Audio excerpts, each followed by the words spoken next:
You know, there's been so much written about Jeffrey Epstein over the years that you'd think the man was a one-man publishing industry. Flight logs, guest lists, island rumors, the whole circus. But buried beneath the noise, almost deliberately blurred, lies the actual story. The thread that ties everything together, the bit the commentators tiptoe around, the Israeli connection. And trust me, once you see it, you can't unsee it. Because the Epstein links didn't just reveal a falling financier, they opened a door the American establishment hoped would remain firmly locked. Not a door of gossip, though the media is perfectly happy to wallow in it for days on end, but the door that leads straight into the machinery of American power. And what emerges is, well, let's call it what it is, a vice network, a triangular system built on money, politics and sex, each side feeding the other, each side reinforcing the other, and at the center of it all, a foreign influence machine that has spent decades learning exactly how to capture the world's most powerful elite. And Epstein, he wasn't an accident, he wasn't a rogue actor, he wasn't even particularly clever, he was the face, the charming, disgusting, well-connected face of something far bigger. Think about it. His closest confidant, Ghislaine Maxwell,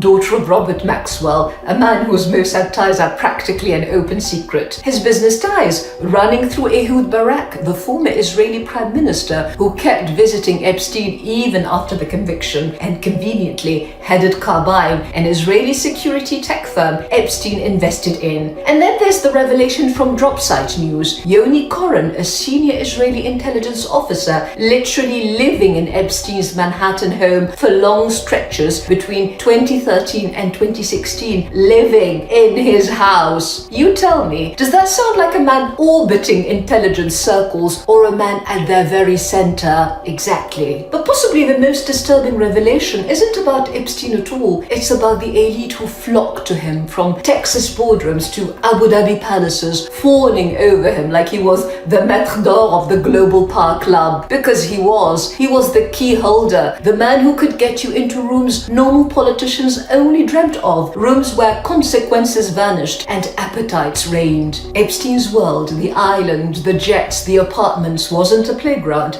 It was a trap, a factory of leverage, a catalogue of weaknesses, a one-stop compromat shop. And here's the bitter truth. A compromised man is a controlled man. A guilty man is an obedient man who would sign anything. And a man terrified of exposure, well, he's practically gift-wrapped for whoever wants to use him. Which brings us to the daylight arm of the same machine, AIPAC. If Epstein was the covert tool, the psychological, sexual, compromising mechanism, then AIPAC was the visible one, the financial arm, the legislative arm. One seduced, the other bought, two halves of one system. Last year alone, AIPAC funneled over $53 million into American elections, backing 361 candidates. That's not philanthropy, that's procurement. But here's where it gets interesting, because the facade is cracking. AIPAC's annual congressional trips collapsing. In 2023, 24 first-term Democrats went. This year, 11 out of 33. 7 even pulled out after their flights were booked. Even Hakeem Jeffries, once a loyal attendee, didn't turn up. And that says a lot. Candidates are returning donations. Governors like Gavin Newsom and Josh Shapiro are squirming when asked if AIPAC money compromises them, which, by the way, it obviously does. And the polling, devastating. Candidates backed by pro-Israel lobbies are now more likely to lose support than gain it, especially among young and democratic voters. As the progressive Jewish writer Peter Baynard put it, they don't fear AIPAC, they fear being associated with AIPAC. And the panic is palpable. AIPAC released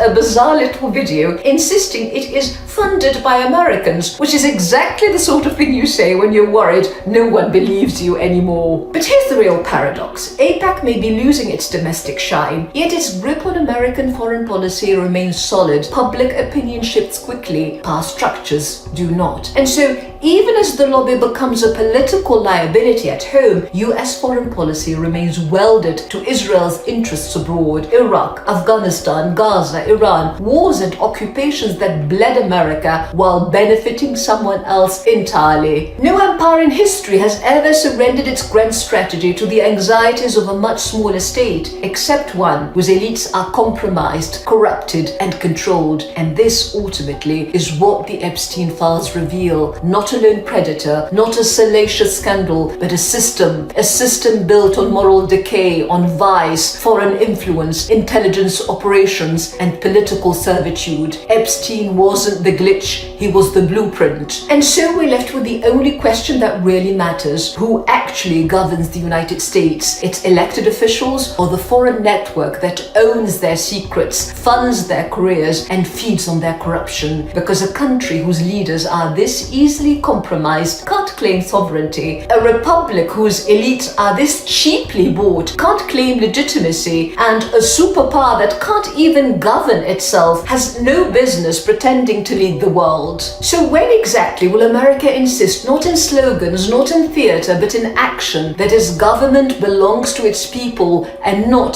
to Tel Aviv? That is the question the Epstein files leave behind, and it's not going away.